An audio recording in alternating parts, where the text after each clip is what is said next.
లో మనం పట్టుకున్నాం కదా, ఆ పేస్ట్ వేసుకుంటున్నాను. దీంట్లో అల్లం ఘాటు, పచ్చిమిర్చి ఘాటు, అలా కొబ్బరి వేసాం కదా, దీంట్లో ఉన్న స్వీట్నెస్ వల్ల చాలా కమ్మగా ఉంటుందన్నమాట. ఎక్కువ కారం ఉండదు.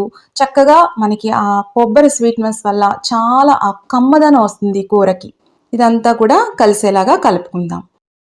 ఇప్పుడు వాటర్ వేసుకోవాలి. ఎక్కువ వేసుకోవద్దు. వాటర్ వేసుకున్న తర్వాత ఒక్కసారి కలుపుకుందాము.